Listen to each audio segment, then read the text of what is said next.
नमो अरिहन्ताणं नमो सिद्धाणं नमो आयर्याणं नमो वज्रायाणं नमो लोये सौवसाहुणम्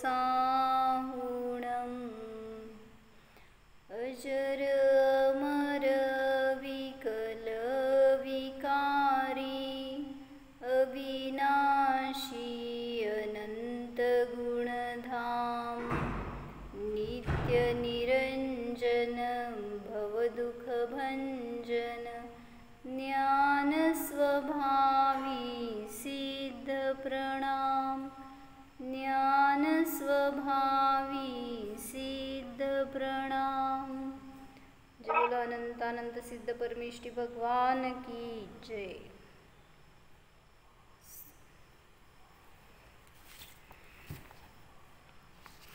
सिद्धांच्या जयमालेमध्ये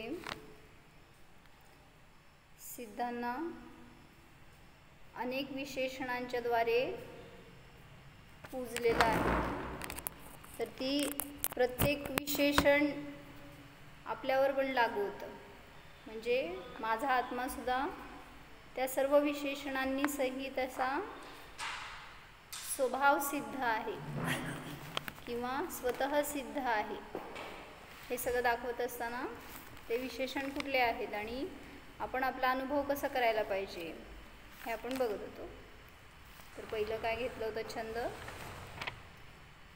विराग सनातन शांत निरंश निरामय निर्भय निर्मल हंस सुधाम विबोध निधान विमोह प्रसिद्ध विशुद्ध सुसिद्ध समूह। तर आपण काय बघितलं होतं काल, भय का उत्पन्न होतं, त्या भयाचं हेतू काय, भय उत्पन्न होण्यामागचं कारण काय आहे, ह्याचा सगळ्याचा शोध लावला होता। तर त्याच्यामध्ये अजून जे श्रीकाकी आल्या होत्या पुढे, त्यांनी अजून त्याच्यामध्ये मला अजून कारण सांगितली की अज्ञान हे एक भयाचं कारण आहे, परत अपराध हे एक भयाचं कारण आहे। म्हणजे मी जर काही चूक केली असेल, दोष केला असेल तर मला भीती वाटते, नसेल तर कोण किती म्हणेल मला मी चोर आहे, मी काय हिंसा केली, चोरी केली, पाप केलं, पण मी नाही केलं असेल तर मला कशाचं भय। म्हणून तिथं समयसारमध्ये 2 गाथा दिल्यात त्यांनी, ज्याच्यामध्ये 321-22 असे गाथा आहेत। त्याच्यामध्ये त्यांनी काय सांगितलं, थेयाई अवराहे कुवई जो सौ संकिदो भमई। थेयाई म्हणजे स्थेय म्हणजे चोरी, स्थेय कुठंपर्यंत बसलाय जाऊन तुम्ही, घ्या चटई आणि बसा की पुढं, काय मग भेदभाव नको आम्हाला, जवळ पाहिजे की छोटे चटई घ्या बसा की, काय कशाला पाहिजे ते। मगाशी सुतकवाले कोणतर होते म्हणून त्यांनी मागं बस काढली चटई। काय म्हणले, स्थेय म्हणजे चोरी, मग स्थेय आदी अपराध जो कुवई थेयाई अवर आहे कुवई जो सौ संकिदो भमई, तो शंकित होऊन त्या जनपदामध्ये भ्रमण करतो। जर कुठं गर्दीमध्ये गेला तर त्याला शंका काय असते, कोणी मला बघितलंय का, ह्यांच्यात कोणाला माहीत आहे का मी चोरी केली आहे, मी पाप केलंय, या शंकेने तो भलेही कोणाला माहीत नसेल तरी सुद्धा अंतरंगामध्ये भयभीत असतो की कोणी मला पकडेल। थेयाई अवर आहे कुवई जो संकिदो भमई मा बज्जे जमकेणवी, मला कोणीतरी पकडू नये। चोरोत्ती जडमी विहरंतो, असं चोराच्या भावनेने त्या जनपदामध्ये म्हणजे गर्दीमध्ये फिरत राहतो। आणि त्याच्या विरुद्ध सांगितलं, जो न कुणय्यावर आहे, ज्याने काय अपराध केलेला नाही आहे, जो न कुणय्यावर आहे सो निसंको जनवे भमई, तो निशंकित होऊन जनपदामध्ये भ्रमण करतो।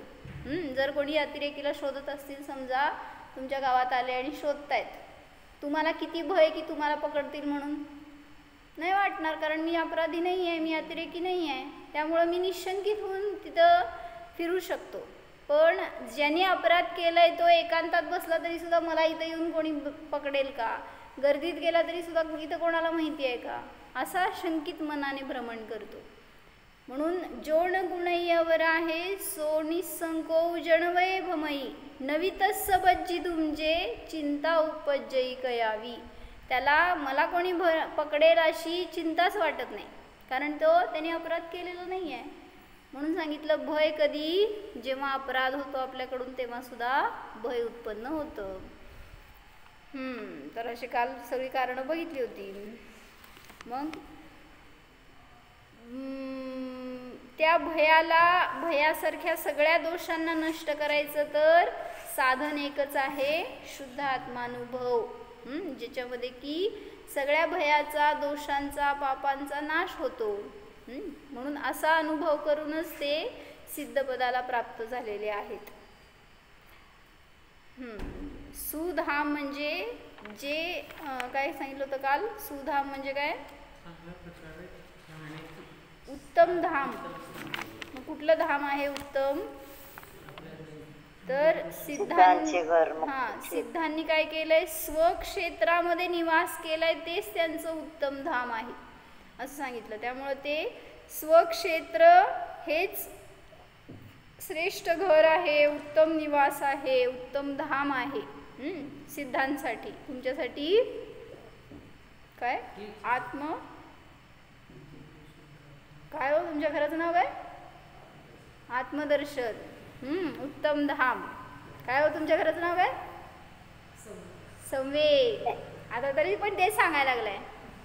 इथं आत्मदर्शन, आत्मधाम हे सांगे ना तुम्ही, हेच खरं उत्तम धाम आहे. स्वक्षेत्रच आपला उत्तम निवास आहे. किती शाश्वत राहणार आहे का ते आपलं धाम, तिथंच राहणार आहे का आयुष्यभर, आयुष्य नाही भवाभवामध्ये तिथंच राहणार आहे का आपण. मग घराला नाव आहे का तुमच्या, नाही ना, घराला नाव आहे का म्हणलं तुमच्या तिथं, आहे काय, सांगणार नाही. उत्तम धाम इथं आहे, पकडणार म्हणून तुला पण. चला, तर सुधाम विबोध निधान, म्हणजे विबोध म्हणजे विशेष बोध, वैशिष्ट्यपूर्ण बोधाचं जे निधान म्हणजे ते पण काय स्थान आहे, घर आहे, निवास आहे, भंडार आहे. विबोध निधान म्हणजे ज्ञानाचं जे भंडार आहे, असं ते सिद्धांचं स्वरूप, त्याला मी नमस्कार करतो किंवा ते मला प्रसन्न होत. सुधाम विबोध निधान विमोह कसे आहे, प्रसिद्ध नाही, प्रसिद्ध नाही म्हणायचं तिथं, प्रसिद्ध हा चुकीचा शब्द आहे. प्रसिद्ध म्हणजे प्रसन्न हो. प्रसिद्धचा अर्थ असतो प्रसिद्ध म्हणजे काय, प्रसिद्ध म्हणजे काय, ख्याती ज्याची आहे, ज्याचं, तर ते प्रसिद्ध वेगळं, आणि इथे संस्कृत शब्द आहे तो प्रसिद्ध, म्हणून स दीर्घ आहे ना, प्रसिद्ध म्हणायचं. प्रसिद्ध धनवे द, प्रसिद्ध विशुद्ध सुसिद्ध समूह. मग असे विशुद्ध सुसिद्धांचा समूह माझ्यावर प्रसन्न हो, जे विमोह रूप आहेत, म्हणजे ज्यांच्या ठिकाणी मोहाचा सर्वथा अभाव झालेला आहे. पुढचे 2 लाईन बघू आज आपण. वही आणली आहे का नाही आणली, जाऊ घेऊया. विबोध म्हणजे विशेष बोध, आणि निधान म्हणजे भंडार. जिथं विशेष बोध किंवा विशेष ज्ञानाचा भंडार आहे त्याला म्हणलं विबोध. पुढचं लिहायचं आहे, घ्या वही. मला सांगा बघू अर्थ येते का तुम्हाला. मग येत असलं तर तुम्हाला वही सांगणार मी. विदुरित संस्कृती भाव निरंग समामृत पुरित देव विसंग अबंध कषाय विहीन विमोह प्रसिद्ध विशुद्ध सुसिद्ध समूह. सांगा अर्थ. चला, संसारूपी भाव त्यांचे पूर्ण काढलेले नष्ट झाले, आणि निरंग त्यांना रंगच नाही आहे, तसं नाही आहे ते, अंग आहे ते. घ्या चला, चुकला म्हणल्यावर घ्या वही आता. मोबाईल मध्ये अष्टकाचं पुस्तक आहे ना,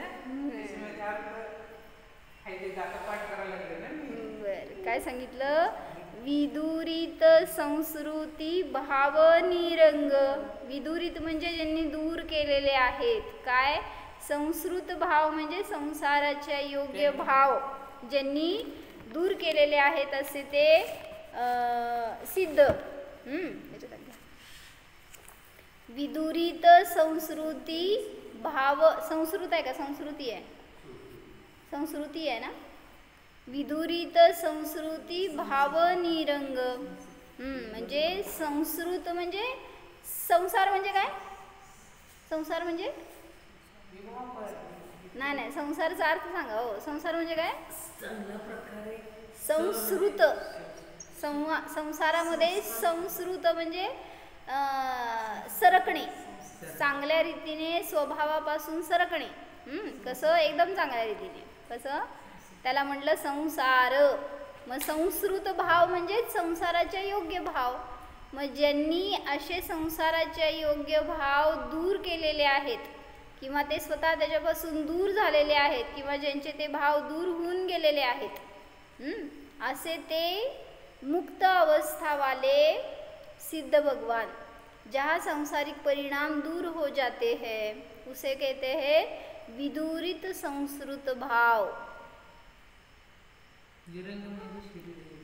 निरंग म्हणजे काय? अंगाने रहित. अंग म्हणजे शरीर म्हणा, अवयव म्हणा, अंश म्हणा, तर त्या सगळ्यांनी रहित असं निरंग स्वरूप आहे. ह्याच्याबद्दल काय सांगतात बघू पहिल्यांदा. विदुरित संस्कृत भाव निरंग. धर्म के लिए भाव बनाने को गंदे भाव दूर करना चाहिए. इसके लिए सहज भाव पर दृष्टि जानी चाहिए. भगवान की पूजा वंदना आदि भाव बनाए जाते हैं. ये भाव सहज नहीं होते, अतः निश्चयतः धर्म भी नहीं है, लेकिन उपयोगी जरूर है. म्हणजे तुम्हाला संसाराचे भाव दूर करायचे तर काय करावं लागेल? काय करावं लागेल? संसाराच्या योग्य भाव मला न हो ह्याच्यासाठी काय करायचं? पुरुषार्थ. त्याच्या विरुद्ध भाव करा म्हणजेच शुद्ध उपयोगाला प्राप्त व्हा. तर हे सगळे अशुभ भाव नष्ट होणार आणि त्याचा अवलंबन आहे मध्यभागी शुभोपयोग. तरी सुद्धा ते हे आहे, ही बुद्धी असावी हे सांगितलं. विषय कषाय का परिणाम न आने देने के लिए यह समझ आने पर कोई यह समझे कि भगवान के प्रति भक्ति के भाव मंद पड़ जाएंगे या भक्ति भाव में न्यूनता आवेगी, सो भाव नहीं है. म्हणजे मी प्रयोजन काय ठेवलं? माझे विषय कषायाचे परिणाम दूर होत म्हणून मी देवाचा अवलंबन घेते, म्हणून मी भक्ती करतो, म्हणून पूजा करतो. असं केलं तर तुम्हाला ती भक्ती प्रगट होणार नाही असं सांगाले. कारण तुम्ही पर्पज वेगळं ठेवलं आहे ना, की मला तिकडं जायचं नाही आहे म्हणून मी इथं बसलोय. असं नाही की मला ह्याच्या पुढं जायचं आहे. हे भाव नाही आहेत त्यामुळं तुम्ही अजून मंदिरात पण नाही आला हे सांगायला लागले. भगवान के प्रती भक्ती के भाव म्हणजे तुम्ही जी भक्ती करतायत त्याचं लेवल वेगळी वेगळी असते. संसाराचे विचार घेऊन मंदिरात बसलोय, भक्ती करतोय तर त्याचं फळ अशुभ भाव आहेत. ते पण पूजाच करताय तुम्ही बरं का, पण जर अंतरंगामध्ये हे भाव की गिऱ्हाईक येऊन बसलाय, कधी जायचंय, पैसे कमवायचे, ते वाट बघत असेल, ओरडत असेल, पटपट संपवली आणि गेला, काय झालं? पूजा किती झाली? पवित्रकडे गेलोच नाही, पापाकडेच गेलो विचारातून पण, त्यामुळे ती पूजा पण नाही झाली. आणि तिथंच सांगितलं की भगवंतांचं गुणगान करतोय, भगवंतांविषयी बहुमान आलाय, त्यांना आपण उत्कृष्ट श्रेष्ठ म्हणून पाहतोय आणि त्यापूर्वक पूजन करताय तर तो उत्कृष्ट शुभ भाव झाला. आणि त्या पुढं जाऊन त्यांच्यासारखा मी आहे हा अनुभव करण्यासाठी पूजा करताय तर अंतरंगामध्ये जिथं उपयोग जातोय तो शुद्ध उपयोग झाला. मग असं 3 प्रकारचे पूजा सांगितल्या. तुम्ही किती प्रकारचे करता हो? तुमची पूजा कुठल्या प्रकारची असते असं सगळ्यांनी टॅली करा, आपल्याला दुसऱ्याला सांगायचं नाही आहे.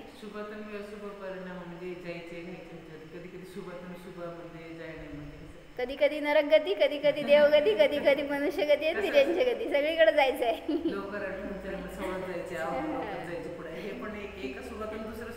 म्हणजे तिथं पण कसं सांगितलं, समजा मंदिरात आल्याचे परिणाम वेगळे, थोडा वेळ स्थिर बसलाय तर तिथं पूजन करताय तर परिणाम वेगळे.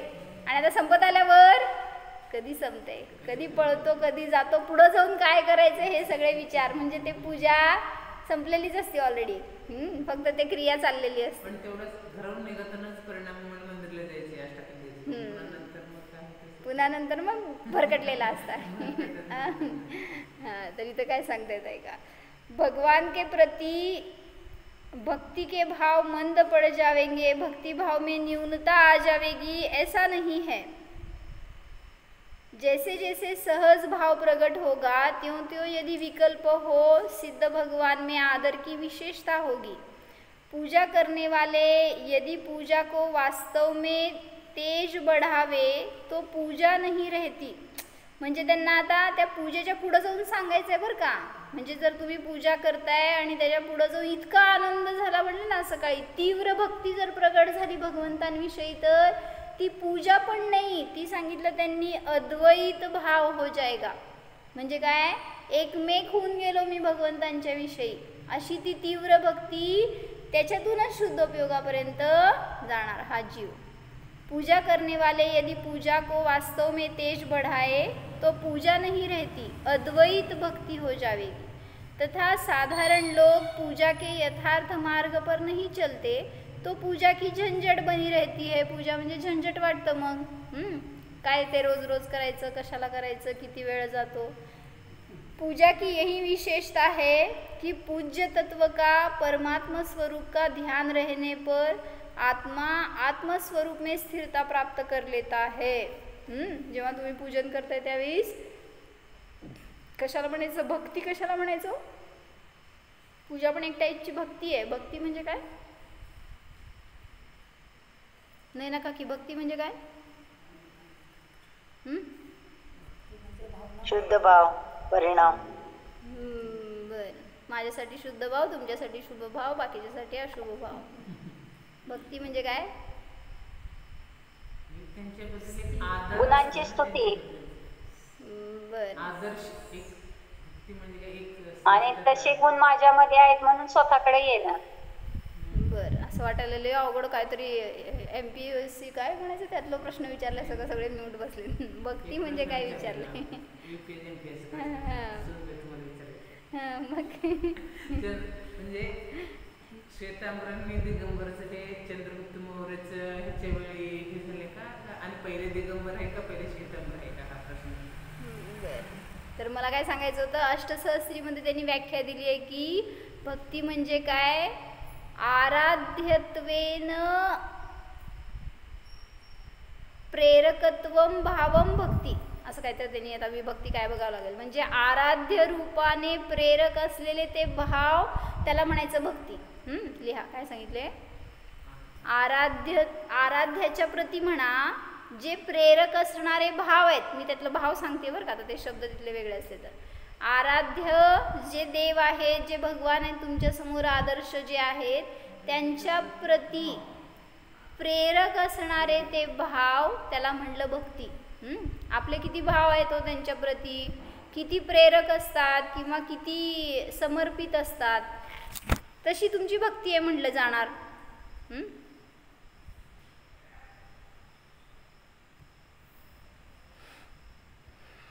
किंवा अजून एकदा सांगितलं होतं काय, वर्णिजींच्या प्रवचनमध्ये आलं होतं, भक्ती म्हणजे काय, तुमच्या ह्या ज्ञान पर्याय आहेत ना, एकानंतर एक होणाऱ्या. तर पहिल्या ज्ञान पर्यायात तुम्ही धनाचा विचार केला, दुसऱ्या ज्ञान पर्यायात तुम्ही धनाचा विचार केला, तिसऱ्या ज्ञान पर्यायात तुम्ही धनाचाच विचार केला. कोणाची भक्ती झाली, धनाची भक्ती झाली, माहिती का. तुम्हाला वाटते की भक्ती फक्त देवाची, तर त्यांनी सांगितलं अनेक ज्ञान पर्यायात जेव्हा एक विषय असतो त्यावेळेस तुम्ही त्या विषयाची भक्ती करता असं म्हणलं जातं.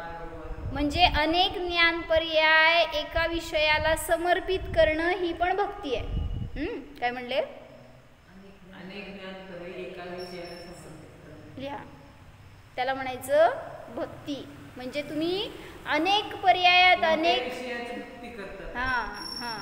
पण भक्ती कशाला म्हणायचं हे सांगितलं. म्हणून तर मग आपला विषय ठीक आहे, गेला धनाकडे आपला उपयोग, लगेच पलटा ना, पुन्हा पुन्हा धनाचा विचार करणार, तर सांगितलं त्याची भक्ती केली. आणि ज्याची भक्ती करता त्याची प्राप्ती होते. म्हणजे धनाची प्राप्ती होते असं नाही म्हणायचं मला, संसाराची प्राप्ती होते. एका विषयावर उपयोग स्थिर राहणे.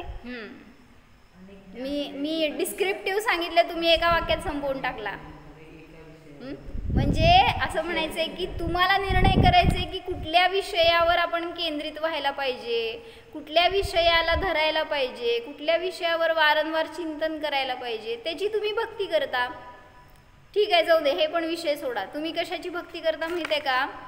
समजा जाऊबाईंनी 4 शब्द जोरात बोलले, सासूबाईंनी 4 शिव्या दिल्या, काय केलं? आयुष्यभर भक्ती करता तुम्ही. कोणाची? मला असं बोलले, म्हणजे त्या शब्दांना धरून बसता. ह्याला संस्कृत भाव म्हणायचं. संसाराचे भाव काय काय आहेत? प्रत्येकाकडनं काढायला पाहिजेत. ते सांसारिक भाव काय आहेत? प्रत्येकाचे वेगळे आहेत आणि प्रत्येकाचा संसार त्यामुळं छान फललाय, फुललाय, बहरलाय. मग अशा त्या सांसारिक भावापासून भगवान दूर झालेले आहेत. कुठले सांसारिक भाव? त्याच्यामध्ये सगळं लागून घ्या. मोहाने उत्पन्न होणारे सगळे परिणाम, कषाय भाव, विभाव किंवा विकारी भाव, हे सगळे संस्कृत भाव आहेत. त्याच्यापासून मी भिन्न जाणणारा आहे. तर आपण आपली भक्ती कशी करायला पाहिजे, आपण आपला उपयोग कसा लावायला पाहिजे, ह्याच्यासाठी शास्त्र स्वाध्याय आहे हो. कारण त्या आचार्यांनी, त्या भगवंतांनी त्यांच्या ज्ञानाचा उपयोग कसा केला आहे, ते कुठं जोडतात आपल्या उपयोगाला, हे समजतं त्याच्यातून. समयसारच्या सगळ्या गाथांमध्ये एक एक अधिकार घेऊन सांगितलेत ना, त्या प्रत्येक अधिकारामध्ये असणारा तो विषय त्याची भक्ती आहे. जर तुम्ही आत्मा हा विषय ठेवला आणि तो ग्रंथ वाचलात ना, तर आत्म्याची भक्ती होणार आणि ज्याची भक्ती करता त्याची प्राप्ती होते. म्हणून तुम्हाला प्राप्ती कोणाची होणार? शुद्ध आत्म्याची. ज्याला प्राप्ती करायची त्यांनी काय करा? त्याची भक्ती करा. म्हणूनच ध्यान करतो त्यावेळेस काय करतो आपण? निरंतर तो विषय घेतलाय ना ज्ञानामध्ये, आणि मग पहिल्या पर्यायात नाही झालं तर दुसऱ्या पर्यायात, तिसऱ्या पर्यायात, चौथ्या पर्यायात कुठेतरी एके ठिकाणी प्राप्ती होईल आत्म्याची. म्हणून तर वारंवार त्या शुभचिंतनामध्ये आपण अडकलेलो असतो. मग ह्याला त्या विषयाची भक्ती म्हणलं जाणार. तर त्याद्वारेच आपल्याला उत्कृष्ट शुभोपयोगाच्या पुढं शुद्धोपयोगाला हा जीव प्राप्त होऊ शकतो. तर काल मला हे सांगायचं होतं ना की ज्ञानीचे विचार, त्याचे वचन, त्याची चिंतनधारा किती श्रेष्ठ, उत्कृष्ट असते आणि आपली किती निकृष्ट असते, हे जरा असं समजून घेण्यासाठी बरं का. चंदना होती आणि ती कुठे गेली होती? तिला पळवलं होतं त्या विद्याधराने. आणि काय केलं होतं? कुठे गेला? पळवलं आणि ते सोडलं ना कुठंतरी तिला, चंदनेला. त्या मागून त्याची पत्नी येत होती म्हणल्यावर विद्याधरची, दोघं पण विमानामध्ये होते. पहिल्या विमानामध्ये विद्याधर आणि चंदना, मागच्या विमानामध्ये बायको. मग बायकोच्या भयाने त्या चंदनेला त्यांनी पर्ण काय पॅराशूट विद्या, एक त्याचं काहीतरी नाव आहे, पर्णकुटीने काहीतरी एक नाव आहे त्याचं बरं का. तर त्या पॅराशूट टाईप विद्या त्याच्याकडे होती. तर ती विद्याने त्यांनी त्या चंदनेला त्या जंगलामध्ये सोडलं, असं विचार करून की बायकोला घरी पोहोचवतो आणि मग नंतर घेऊन जातो तिला पण, असं म्हणून तिला सोडलं. तर भयानक जंगल होतं त्याच्यामध्ये, ती कुठं गेली परत त्याला मिळाली नाही. त्यामुळं सुरक्षित राहिली. पण झालं काय पुढं? भिल्लांच्या हातात गेली. तिथून त्यांनी विकलं वेश्येला, वेश्येनी आणून ठेवलं बाजारात. तर बाजारामध्ये आल्यावर ती त्या सेठजींच्या नजरेला पडली आणि सेठजींना वाटलं ही तर कुठल्या राजघराण्यातली मुलगी वाटते, तिच्या चेहऱ्यावरून ती धर्मप्रेमी आहे किंवा उत्कृष्ट श्रेष्ठ कुळातली आहे असं दिसतंय, मग ही इथं कशी काय आली? मग तिचं आपण संरक्षण करायला पाहिजे या विचाराने त्यांनी काय केलं, तिला मागेल त्या धनामध्ये विकलं, खरेदी केलं. म्हणजे तिने मुद्दामून त्या वेश्येनी अधिक किंमत लावली आणि मग तिने जेवढे दिनार म्हणली ना तेवढे सगळे दिनार त्यांनी कोण कुठली माहीत नाही पण समर्पित केले आणि तिला धर्मकन्या रूपाने ग्रहण करून घरी आणून ठेवलं.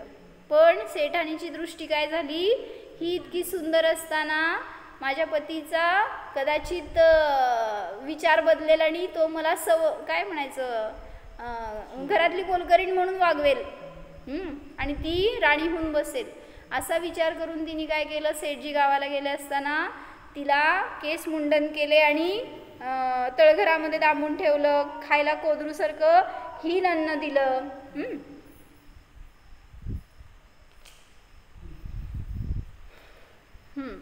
तरी सुद्धा तिचे भाव कसे होते हे महत्वाचे आहे. जेव्हा तिच्यावर असा उपसर्ग केला तरी सुद्धा तिचे भाव तिच्याविषयी बदलले नाहीत, बिघडले नाहीत. तर ते तिने तिच्या शब्दातून कसं सांगितले हे ऐकू. स्टोरी सगळ्याला माहिती आहे, पण एवढं सुंदर रेखाटलंय ना त्यांनी, त्याच्यासाठी ऐकायचं. कुठे गेलं ते जीव?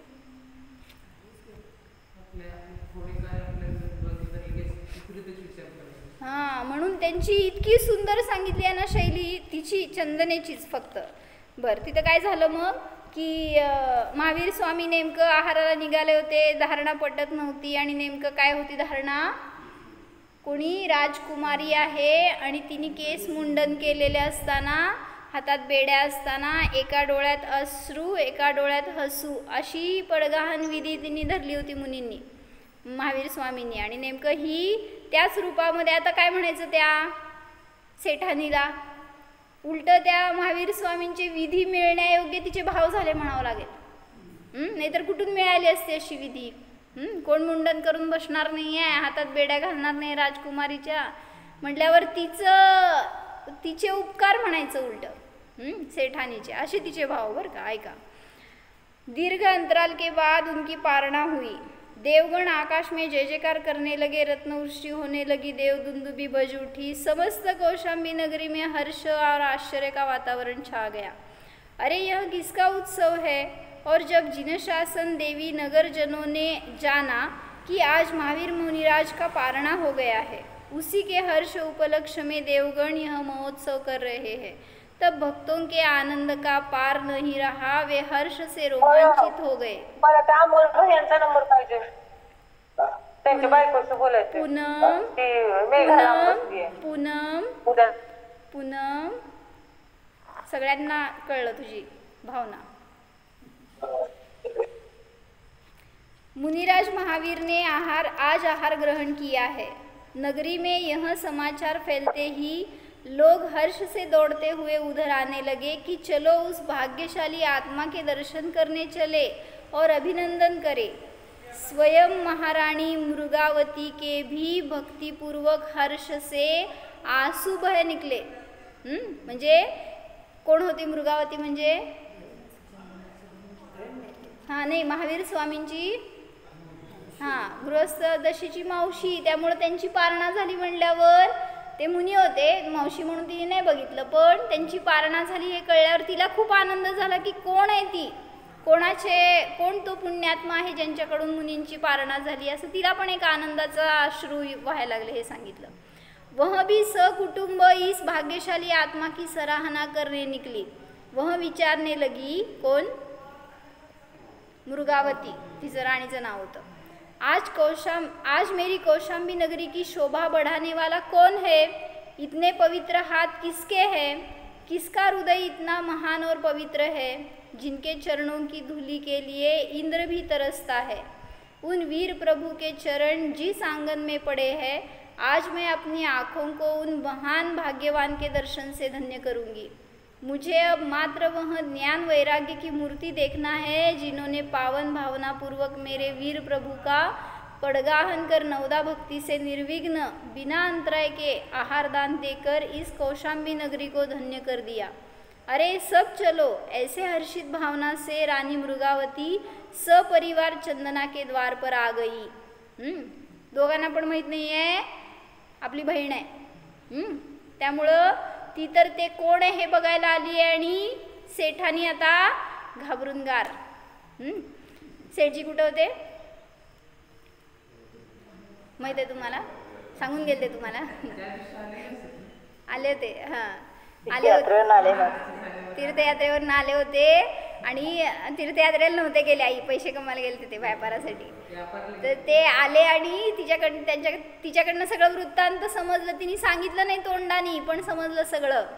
आणि मग त्यांना इतकं वाईट वाटलं की तिला अशा अवस्थेमध्ये ठेवलंय म्हणून त्या बेड्या तोडायला लोहाराला आणायला गेले ते. त्यामुळे ते तिकडे गेले, सेठानी एकीकडं आणि ही दारात, आणि सगळी नगरी त्यांच्या दारात. आता ऋषभदत्त थक्क, काय म्हणायचं, जोर का झटका. लोगों ने जब देखा कि वृषभदत्त सेठ की एक दासी के हाथ से प्रभु ने आहार लिया है तब सब नगरजन आश्चर्यचकित हो गए. दासीकडनं आहार घेण्यासाठी काय विधी घेतली होती असं विचार सगळ्यांचा. दासी आहे याच दृष्टीने बघत होते ना. प्रभु को पारणा कराकर चंदना धन्य हो गई. चंदना विचारने लगी, अहो धन्य मुनि दशा, मानो चलते फिरते सिद्ध पदारे हो. धन्य निर्ग्रंथ दशा, जयवंत वर्ते जयवंत वर्ते.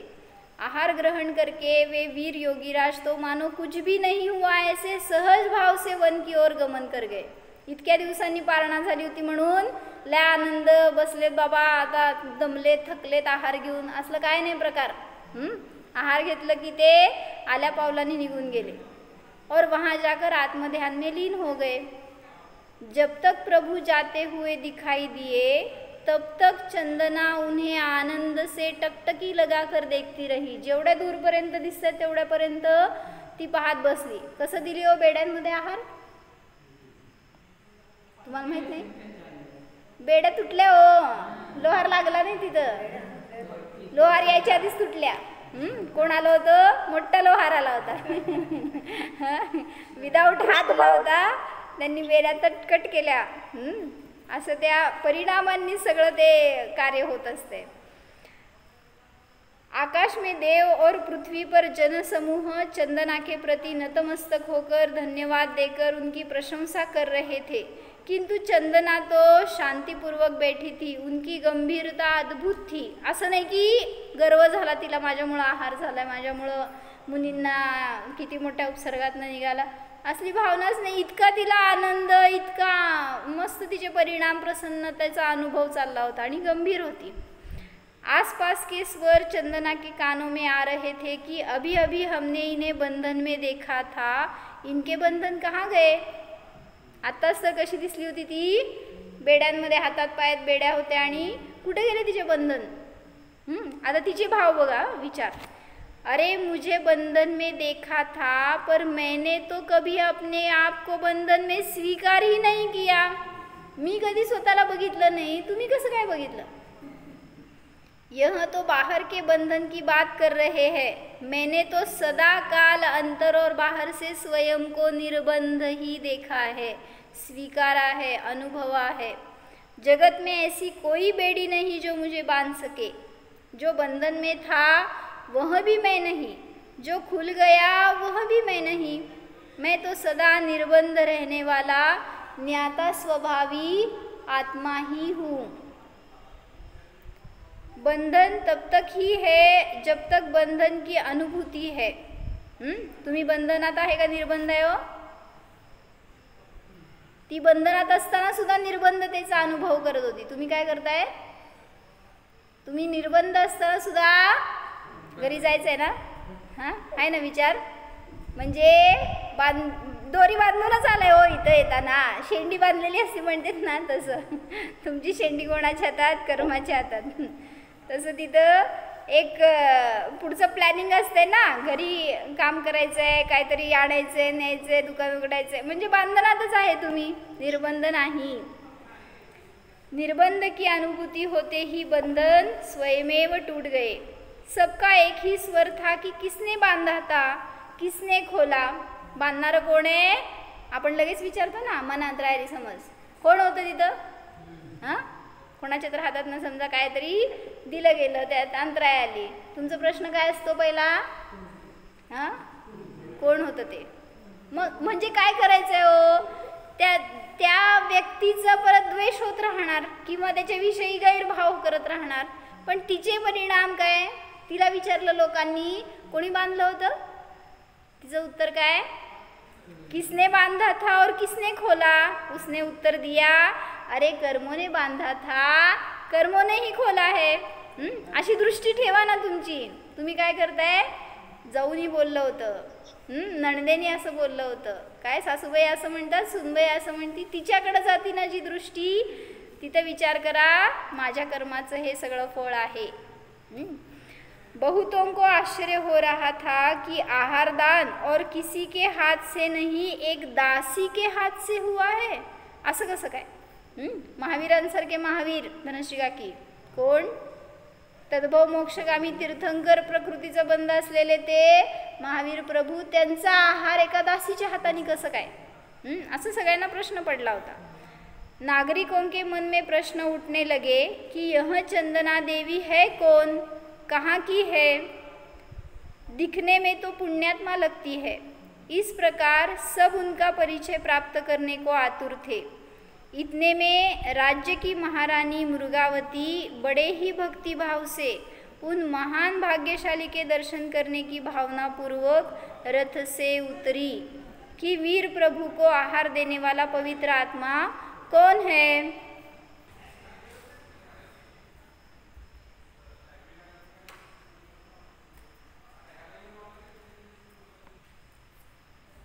या म्हणते नाहीत काका. मग ती काय झालं, मृगावती आली आणि आतुरतेने तिची इच्छा की कौन आहे तो पवित्र आत्मा. वहाँ साधर्मियों का मेला लगा हुआ था.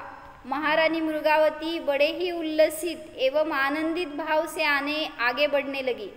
आहारदान देने के स्थान पर पहुँचते ही उन्होंने पूछा, कौन है आहारदान देने वाला पुण्यशाली, किसके हाथ से हुआ है पारणा. उन पवित्र आत्मा को देखते ही महारानी मृगावती के मुख से निकल पड़ा, अरे हमारी छोटी बहन चंदना.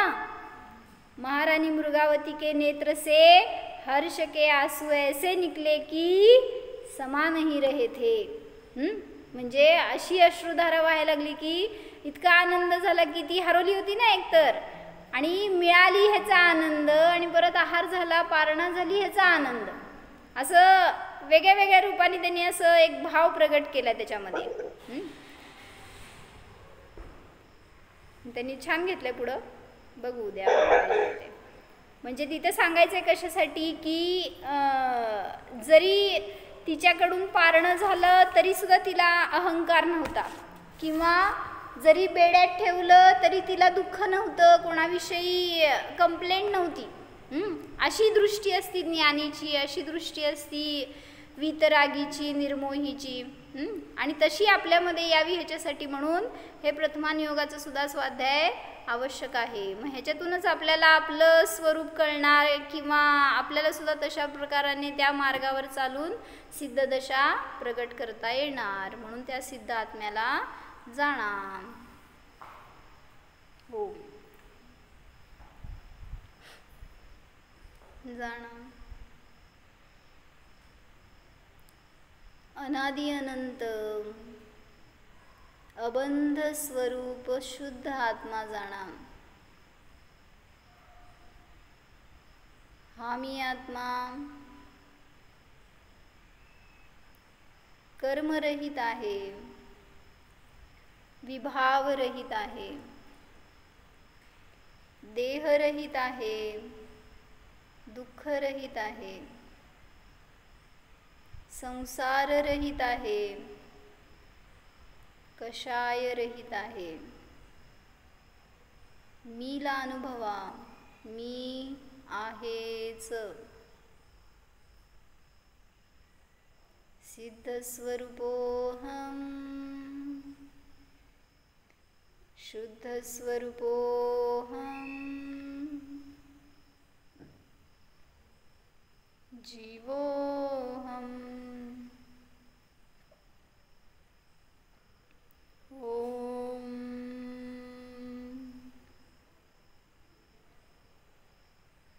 विसर्जन. नमो अरिहंता.